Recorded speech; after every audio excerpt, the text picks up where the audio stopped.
राम राम साथियों, आप सभी का स्वागत है आपके अपने YouTube channel HSSC think tank पे।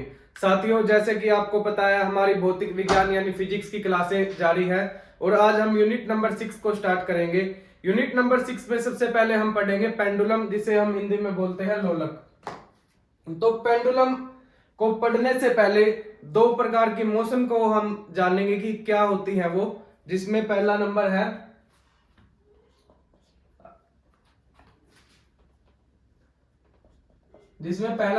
पीरियोडिक मोशन,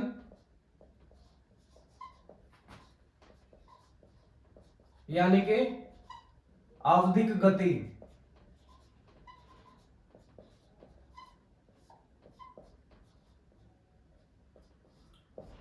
जैसा कि नाम से ही पता चल रहा है साथियों, पीरियोडिक मोशन क्या होता है? जब कोई मोशन अपने आप को एक रेगुलर टाइम ऑफ इंटरवल के बाद रिपीट करती है, खुद की मोशन को, खुद की गति को एक पर्टिकुलर टाइम के बाद दोहराने लग जाती है, तो उसे हम क्या बोलते हैं साथियों? आवधिक गति बोलते हैं। तो वह गति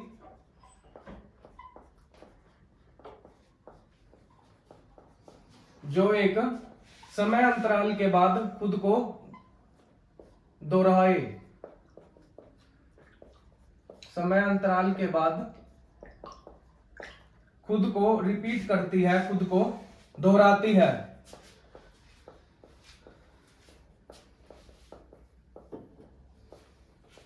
तो वो कौन सी गति कहलाती है? आवधिक गति, जिसे हम पीरियोडिक मोशन या आवर्त गति भी बोलते हैं।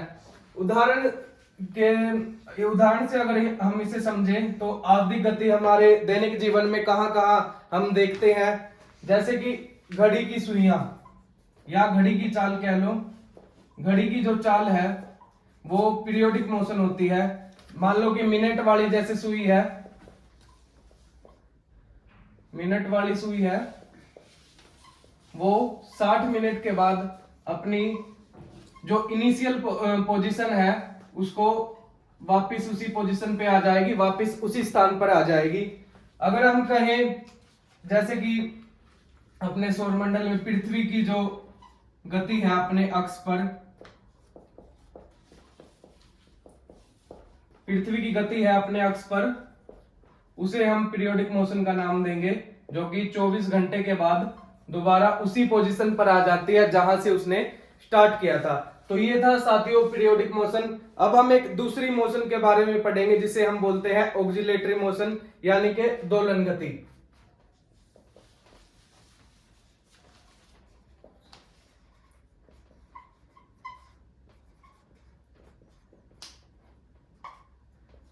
ऑक्सिलेटरी मोशन यानी दोलन गति। साथियों, इस मोशन में क्या होता है? यह motion basically to and fro motion होती है अबाउट ए फिक्स एक्सिस।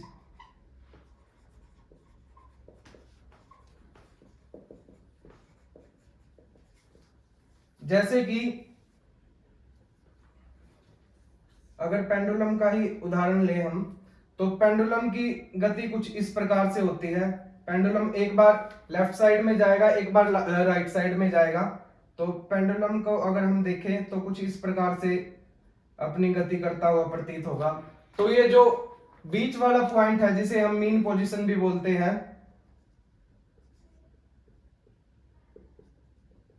तो इस पॉइंट के लेफ्ट एंड राइट साइड में क्या है? पेंडुलम है, गति करता है, इधर उधर गति करता है, टू एंड फ्रो मोशन करता है एक फिक्स पॉइंट के, तो एक फिक्स एक्सिस के। तो उस मोशन को क्या कहा जाता है साथियों? ऑक्सिलेटरी मोशन, यानी कि दोलन गति। तो साथियों, अब हम शुरू करते हैं अपना मेन टॉपिक, जिसके बारे में हमने ये यूनिट में स्टार्टिंग में ही डिस्कस किया था, पेंडुलम यानी कि लोलक।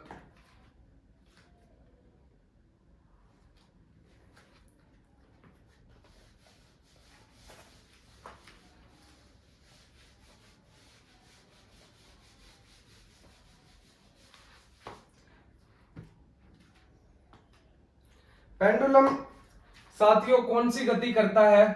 पेंडुलम अपनी दोलन गति में मूव करता है, यानी ऑक्सिलेटरी मोशन करता है। तो ये एक सिंपल पेंडुलम है। ये कोई इस पार्ट को हम बोलते हैं बोब, जिसका कोई m मास होता है, द्रव्यमान होता है। और अगर ये अपने दाई तरफ जाएगा और बाई तरफ जाएगा तो इसकी मोशन कुछ इस प्रकार से होगी।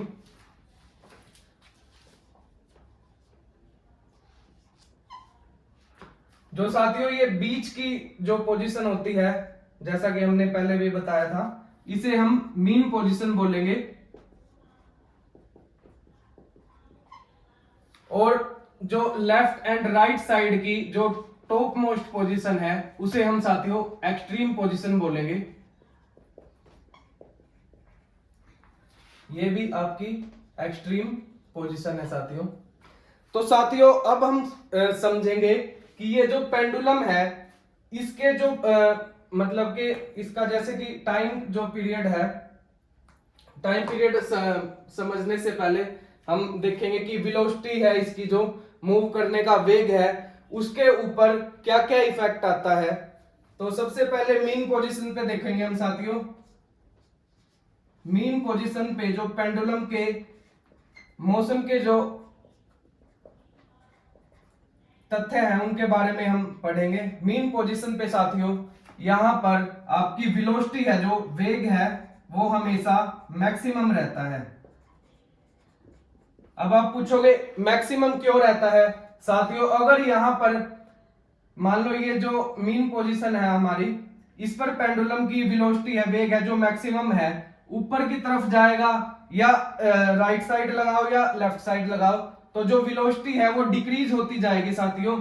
और इस पॉइंट पे आकर वेलोसिटी है जो जीरो हो जाएगी और पेंडुलम का जो ये पेंडुलम है सॉरी, ये वापिस से अपना मीन पोजीशन पे आएगा। और मीन पोजीशन पे आने के बाद इसकी जो वेग है फिर मैक्सिमम हो जाएगा। और उस मैक्सिमम वेग को अटेन करने के बाद साथियों ये दूसरी तरफ भी जाना स्टार्ट करेगा। और इस साथियों ये बॉब जब अपने एक्सट्रीम पोजीशन पे जाएगा तो वहां पर इसकी वेलोसिटी है जो जीरो हो जाएगी। और वेलोसिटी जीरो होने के बाद वापस से अपनी मीन पोजीशन की तरफ आएगा। और मीन पोजीशन पे आने के बाद में वेलोसिटी फिर मैक्सिमम अटेन कर लेगा और फिर से एक्सट्रीम पोजीशन की तरफ बढ़ेगा। और एक्सट्रीम पोजीशन पे जाने के बाद फिर से इसकी वेलोसिटी यानी वेग जो है वो जीरो हो जाएगा और ये फिर से अपनी मीन पोजीशन की तरफ आना स्टार्ट कर देगा। तो ये है पेंडुलम का कार्य, इस पेंडुलम की गति, जिसे हम अब इसके मीन पोजीशन के अकॉर्डिंग समझेंगे कि मीन पोजीशन पे पेंडुलम के जो वेलोसिटी है और काइनेटिक एनर्जी है, पोटेंशियल एनर्जी है, ये जो जितनी भी एनर्जियां है, कंपोनेंट है, उनके ऊपर क्या क्या इफेक्ट आएगा, क्या क्या उनकी वैल्यू होगी। तो स्टार्ट करते हैं वेग से। वेलोसिटी पे वेलोसिटी जो है यहां पर जैसा कि हमने अभी पढ़ा, मीन पोजीशन पे वेलोसिटी हमेशा मैक्सिमम होती है। वेलोसिटी मैक्सिमम है तो काइनेटिक एनर्जी का फॉर्मूला क्या होता है साथियों? Half mv square. अगर v की वैल्यू यहां पर मैक्सिमम है तो अगर काइनेटिक एनर्जी के फॉर्मूले में v की वैल्यू को हम रखेंगे तो यहां पर जो काइनेटिक एनर्जी यानी गतिज ऊर्जा होगी वो भी अपने मैक्सिमम स्तर पर होगी साथियों। और तीसरा बात करें पोटेंशियल एनर्जी यानी स्थिज ऊर्जा की साथियों, तो स्थिज ऊर्जा क्या होती है? किसी भी वस्तु या पिंड में जो उसके आकार और स्थिति के कारण जो ऊर्जा होती है, अटेन करता है ऑब्जेक्ट, उसे हम स्थिज ऊर्जा बोलते हैं साथियों। यहां पर हॉरिजॉन्टल सरफेस के अकॉर्डिंग अगर हम बात करें मीन पोजीशन पे तो h की वैल्यू हमें यहां पर जीरो है। अगर zero value mg into zero h, अगर h की वैल्यू हॉरिजॉन्टल सरफेस पर जीरो है और हम इसे पोटेंशियल एनर्जी के फॉर्मूले में रखेंगे तो पोटेंशियल एनर्जी है वो अपनी जीरो आएगी साथियों। तो ये था मीन पोजीशन के ऊपर वेलोसिटी, काइनेटिक एनर्जी और पोटेंशियल एनर्जी के कंपोनेंटों की क्या क्या वैल्यू रहने वाली है साथियों वो। अब हम बात करते हैं साथियों एक्सट्रीम पोजीशन की।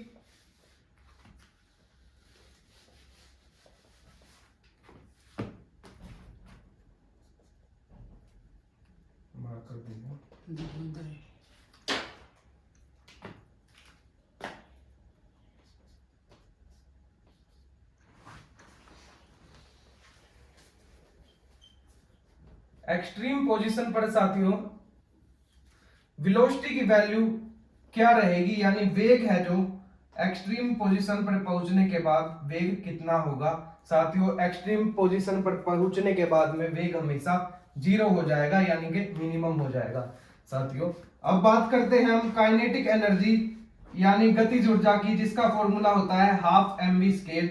अगर v की वैल्यू 0 है तो काइनेटिक एनर्जी भी कितनी हो जाएगी, 0 हो जाएगी। और पोटेंशियल एनर्जी की हम बात करें जो होती है mgh, जहां पर h हाइट होती है, तो एक्सट्रीम पोजीशन पे आने के बाद में h की कुछ ना कुछ वैल्यू हो जाएगी, यानी h अपने मैक्सिमम स्तर पर होगा। तो यहां पर पोटेंशियल एनर्जी है जो मैक्सिमम होगी यहां पर एक्सट्रीम पोजीशन पर। तो ये था साथियों एक्सट्रीम पोजीशन पर वेलोसिटी, काइनेटिक एनर्जी और पोटेंशियल एनर्जी के जो कंपोनेंट्स है, इनकी वैल्यू क्या रहने वाली है वो हमने देखा। अब हम साथियों बात करते हैं टाइम पीरियड की, जिसे हम आवर्तकाल भी बोलते हैं।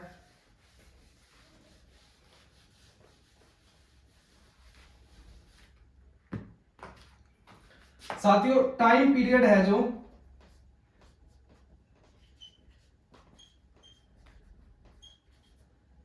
जिसे हम आवर्तकाल बोलते हैं, मैक्सिमम क्वेश्चन एग्जामिनर आवर्तकाल से पुट करता है साथियों। तो इसे हमें बहुत ध्यान से समझना है कि आवर्तकाल क्या होता है।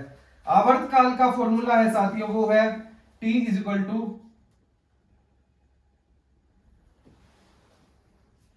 2 pi under root L upon में G। साथियों L की अगर बात करें तो ये है पेंडुलम की लंबाई। साथियों G की बात करें तो ये है गुरुत्वीय त्वरण, जिसे एक्सेलरेशन ड्यू टू ग्रेविटी भी हम कहते हैं। तो साथियों इस फॉर्मूले से हमें क्या पता चल रहा है, जो टाइम है वो डायरेक्टली प्रोपोर्शनल है अंडर रूट एल के, यानी कि अगर लेंथ की वैल्यू को हम बढ़ा रहे हैं तो टाइम क्या है, बढ़ जाएगा, यानी कि पेंडुलम की स्पीड जो है वो स्लो हो जाएगी। अगर साथियों बात करें हम ग्रेविटी की, अगर ग्रेविटी की वैल्यू को हम बढ़ाते हैं तो टाइम पीरियड पे क्या इफेक्ट आने वाला है साथियों, जैसा कि यहां पर दिख रहा है कि जो टाइम है वो इनवर्सली प्रोपोर्शनल है ग्रेविटी के। अगर हम इस फॉर्मूले में ग्रेविटी के मान को बढ़ा रहे हैं तो टाइम पीरियड क्या होएगा, कम हो जाएगा साथियों, यानी कि पेंडुलम क्लॉक है जो अपनी पेंडुलम है वो फास्ट हो जाएगा साथियों। तो हमने समझा साथियों लेंथ और ग्रेविटी के मान में अगर हम वेरिएशन करते हैं, उनके मान को घटाते या बढ़ाते हैं, तो टाइम पीरियड जो आवर्तकाल जिसे हम बोलते हैं साथियों, उसके ऊपर क्या प्रभाव आएगा। तो साथियों ये ध्यान रखने वाली बात है, अगर टाइम लेंथ को हम बढ़ा रहे हैं किसी पेंडुलम की तो टाइम भी बढ़ जाएगा। अगर टाइम किसी चीज का बढ़ रहा है तो वो चीज क्या हो जाएगी, स्लो हो जाएगी, यानी अपने जो पेंडुलम है उसकी गति धीमी हो जाएगी। अगर ग्रेविटी का मान अगर हम बढ़ा रहे हैं इस फॉर्मूले में, अगर ग्रेविटी के मान को हम बढ़ाते हैं साथियों तो टाइम पीरियड क्या है, कम हो जाएगा साथियों, और पेंडुलम की जो स्पीड है वो पहले से कहीं अधिक हो जाएगी, यानी कि फास्ट हो जाएगी साथियों।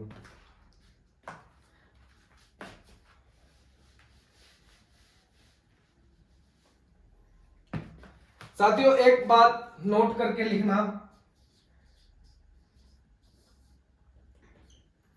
जो आवर्तकाल होता है साथियों यानी टी होता है, जो टाइम पीरियड होता है, वो कभी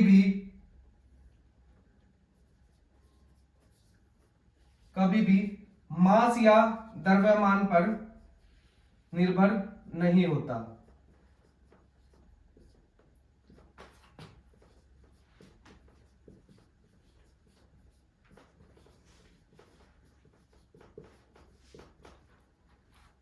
साथियों जो बॉब का मास है ना, ये चाहे आप 10 न्यूटन ले लो या कितना भी ले लो, जो वेलोसिटी और अदर फैक्टर थे, काइनेटिक एनर्जी से पोटेंशियल एनर्जी थे, उनके ऊपर उसका कोई इफेक्ट आने वाला नहीं है। सॉरी, टाइम पीरियड पर उनका कोई इफेक्ट आने वाला नहीं है। अगर ये मास को हम बढ़ाते हैं, ये और भारी लेते हैं या हल्का लेते हैं, तो इसका जो टाइम पीरियड है उस पर कोई प्रभाव पड़ने वाला नहीं है। ये बात आप नोट करके लिखना। अब साथियों बात करते हैं हम अर्थ के सरफेस पर अलग अलग जगह क्या जो इफेक्ट आने वाला है टाइम पर, उसकी बात करते हैं। साथियों अब हम बात करते हैं अर्थ के सरफेस पर पेंडुलम क्लॉक के ऊपर क्या प्रभाव आएगा अगर हम इक्वेटर यानी भूमध्य रेखा से पोल्स यानी के ध्रुवों की तरफ अगर जाएंगे तो। आप सभी को पता है साथियों कि ग्रेविटी का मान इक्वेटर पर सबसे कम होता है और पोल्स यानी ध्रुवों पर ग्रेविटी का मान सबसे अधिक होता है। जो हमने क्लास नंबर 3 जो अपनी थी, तीसरे नंबर की जो वीडियो हमने डाली थी ग्रेविटेशनल फोर्स वाली, ग्रेविटी का मान पूरे अच्छी तरीके से उसमें समझाया गया है। जिसने वो वीडियो नहीं देखी पहले जाके ग्रेविटी वाली वीडियो देखो, तब आपको समझ में आएगा कि इक्वेटर और पोल के ऊपर ग्रेविटी के जो मान को कभी हम बढ़ा रहे हैं कभी घटा रहे हैं तो वो क्यों हो रहा है साथियों। तो अभी बात करते हैं अगर हम पेंडुलम क्लॉक को इक्वेटर से पोल्स की तरफ लेके जाएं तो साथियों जो पेंडुलम क्लॉक की टाइम पीरियड है, आवर्तकाल है, उसके ऊपर क्या प्रभाव आएगा। तो हमें पता है कि ग्रेविटी का मान पोल्स की तरफ जाते तरफ बढ़ेगा। तो अगर यहां पर ग्रेविटी का मान बढ़ रहा है तो ओवरऑल इफेक्ट टाइम पे कितना आएगा साथियों, टाइम जो है कम हो जाएगा अगर ग्रेविटी बढ़ेगी। अगर टाइम पीरियड कम हो रहा है तो क्या होगा, पेंडुलम क्लॉक है जो अपनी फास्ट हो जाएगी साथियों। वही अगर हम इसका रिवर्स कर रहे हैं साथियों तो क्या होगा, पोल से इक्वेटर की तरफ में जाते हुए साथियों, पोल से अगर इक्वेटर की तरफ जा रहे हैं तो ग्रेविटी का मान क्या होगा साथियों, कम होगा।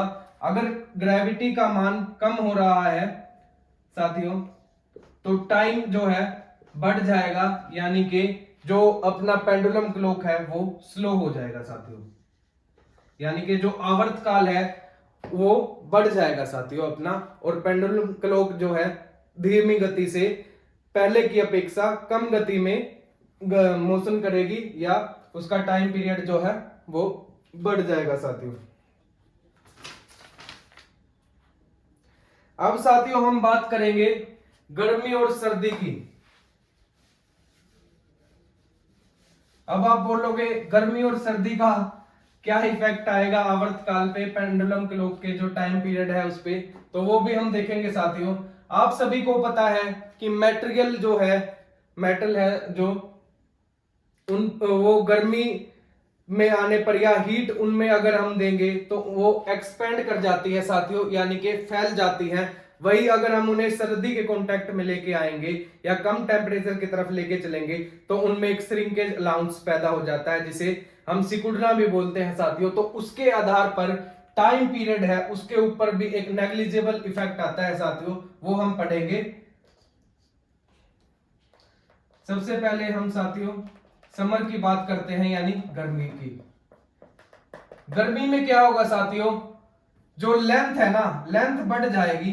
लेंथ अगर बढ़ेगी तो आप सभी को पता है लेंथ टाइम है जो डायरेक्टली प्रोपोर्शनल है यहाँ पे लेंथ के, यानी कि अगर लेंथ बढ़ रही है तो टाइम पीरियड भी क्या होगा साथियों, बढ़ जाएगा और जो पेंडुलम क्लॉक है वो स्लो हो जाएगी साथियों। अगर बात करें हम विंटर की यानी कि सर्दियों की, तो विंटर में क्या है, जो मेटल है वो सिकुड़ जाता है, श्रिंक हो जाता है, यानी जो पेंडुलम क्लॉक की लेंथ है वो कम हो जाएगी। अगर पेंडुलम क्लॉक की लेंथ कम हो रही है तो उसका टाइम पीरियड है वो भी कम हो जाएगा, यानी कि जो पेंडुलम क्लॉक है पहले की अपेक्षा में फास्ट हो जाएगी। तो ये था इफेक्ट साथियों समर और विंटर का, कि पेंडुलम की आवर्तकाल पर क्या इफेक्ट पड़ेगा गर्मी में और क्या इफेक्ट पड़ेगा सर्दी में। अब आप बोलोगे साथियों कि गर्मी और सर्दी के हिसाब से देखें तो जो अपनी पेंडुलम क्लॉक है वो तो टाइम गलत बताएगी। सर्दियों में तो पेंडुलम क्लॉक है जो सर्दियों और गर्मियों के अनुसार अलग अलग समय बताएगी, लेकिन ऐसा नहीं हो साथियों। इसे आप नोट लगा के लिखना, जो पेंडुलम क्लॉक का ये पेंडुलम क्लॉक का जो ये कंपोनेंट है ये एक स्पेशल मटेरियल से मिलकर बना होता है जिसे हम इनवार बोलते हैं, और ये एक मिश्र धातु होती है आयरन और निकल की, लोहा और निकल से मिलकर बनी होती है। इस मिश्र धातु पर गर्मी और सर्दी का कोई प्रभाव नहीं पड़ता और पेंडुलम जो है अपनी एक्यूरेट गति से मूव करेगा और एक्यूरेट टाइम हमें दिखाएगा। और इस मिश्र धातु का नाम कई बार पूछ लेते हैं साथियों, इसे हम बोलते हैं इनवार। कई बार पूछ लेते हैं किसका प्रोडक्ट होती है, किसका उत्पाद होती है, तो ये लोहा और निकल से मिलकर बनी हुई मिश्र धातु है साथियों। अब साथियों बात करेंगे हम पृथ्वी और चंद्रमा पर क्या इफेक्ट आएगा पेंडुलम क्लॉक के आवर्तकाल पर एट मून एंड अर्थ। साथियों आप सभी को पता है कि मून के ऊपर ग्रेविटी की वैल्यू g/6 होती है, यानी कि छठे हिस्से की ग्रेविटी होती है अगर हम कंपेयर करें तो पृथ्वी से। अगर पृथ्वी पर ग्रेविटी की वैल्यू g है तो मून पर जाकर यानी चंद्रमा पर जाकर वैल्यू g/6 हो जाएगी, यानी उसके छठे हिस्से की वैल्यू रह जाएगी। अगर हम बात करें ग्रेविटी की इस फॉर्मूले के अकॉर्डिंग, जो आवर्तकाल का फॉर्मूला है पेंडुलम क्लॉक का, अगर मून के ऊपर हम कंपेयर करते हैं अर्थ के अकॉर्डिंग, ग्रेविटी कम होने के कारण अगर यहां पर हम ग्रेविटी की वैल्यू को कम करते हैं तो टाइम पीरियड पे क्या इफेक्ट आएगा, टाइम पीरियड जो है वो बढ़ जाएगा, यानी कि पहले की अपेक्षा में जो पेंडुलम क्लॉक है वो स्लो हो जाएगा। अगर बात करते हैं हम अर्थ की, अर्थ पर ग्रेविटी का मान मून से 6 गुना अधिक है। अगर ग्रेविटी का मान बढ़ेगा तो जो टोटल टी की वैल्यू है वो घट जाएगी, यानी टाइम पीरियड कम होगा। टाइम पीरियड कम होने के कारण जो पेंडुलम क्लॉक है वो पहले की अपेक्षा कहीं अधिक गति में मूव करेगा, यानी कि फास्ट हो जाएगा। तो ये था साथियों चंद्रमा और पृथ्वी पर पेंडुलम क्लॉक के समय में आने वाला प्रभाव या इफेक्ट जो कि हमने अभी पढ़ा। अब हम पढ़ेंगे साथियों एक पेंडुलम से रिलेटेड एक और क्वेश्चन कई बार आ जाता है एक विशेष टॉपिक के ऊपर, जिसे हम बोलेंगे झूले की स्थिति।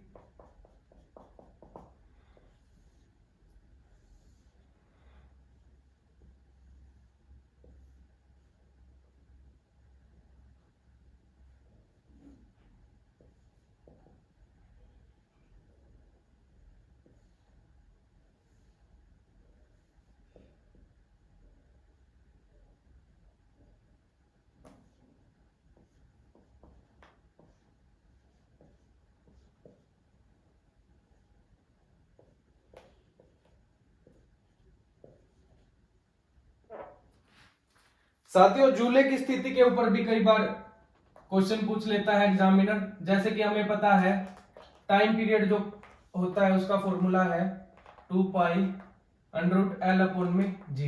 साथियों अगर क्वेश्चन ये आ जाता है कि एक व्यक्ति है, एक लड़का है, झूले के ऊपर बैठा है और झूला मूव कर रहा है, गति कर रहा है।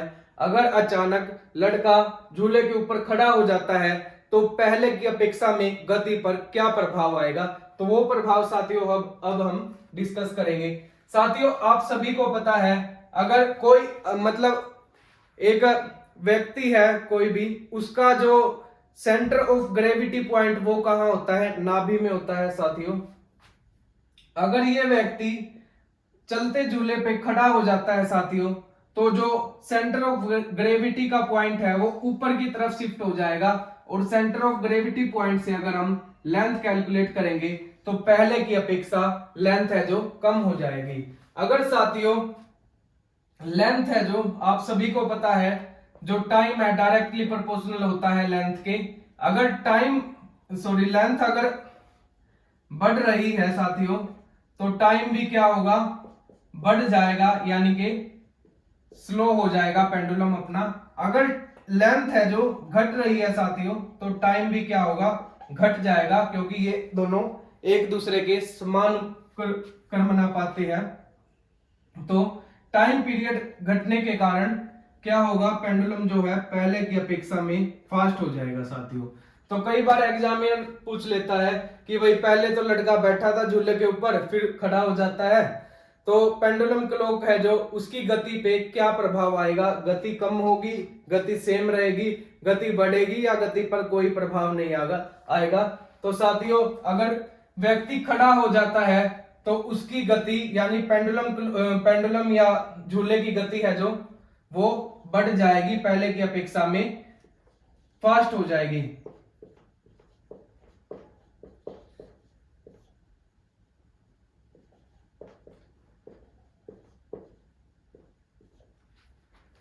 तो साथियों ये था पेंडुलम या ऑक्सिलेटरी मोशन के अकॉर्डिंग कुछ क्वेश्चंस जो एग्जामिनर कई बार पूछ लेता है। साथियों इसमें कई बार एक क्वेश्चन और कुछ ऐड कर लेता है, ये बोलता है कि ये जो लड़का यहाँ पर बैठा था इसके साथ में आके एक लड़की बैठ जाती है तो झूले की गति पर क्या प्रभाव पड़ेगा। ये देखो एक भाई बोल रहा है कि लड़की मोटी हुई तो झूला टूट जाएगा, बात सही है, लेकिन झूले की जो गति है, टाइम पीरियड है, आवर्तकाल है, उसके ऊपर कोई इफेक्ट नहीं आएगा। जैसा कि हमने पढ़ा था जो टाइम पीरियड है, टाइम पीरियड जो है झूले का यानी आवर्तकाल है, उसका मास के ऊपर या मास का उसके ऊपर कोई प्रभाव नहीं होता। द्रव्यमान का आवर्तकाल से कोई लेना देना नहीं है। चाहे इस पे एक बंदा बैठो, दो बैठो, 5 बैठो, 10 बैठो, कितना भी बैठो, लेकिन जो आवर्तकाल है, टाइम पीरियड है झूले का, उसके ऊपर उसका कोई भी प्रभाव नहीं आएगा साथियों।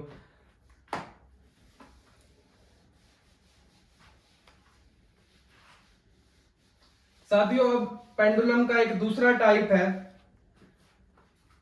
इसके बारे में देखेंगे। इसका बस हम फॉर्मूला देखेंगे, ज्यादा इससे कुछ आता नहीं है एग्जाम में। इसको हम बोलते हैं स्प्रिंग पेंडुलम यानी स्प्रिंग लोलक। ये कोई एम मास इसके ऊपर लटकाया हुआ है, जो इसकी लेंथ है वो ये होगी, मान लो L इसकी लेंथ है, तो जो इसका टाइम पीरियड या आवर्तकाल होगा साथियों वो होगा 2 पाई √m अपॉन k। यहां पर k जो होता है साथियों ये होता है स्प्रिंग कांस्टेंट,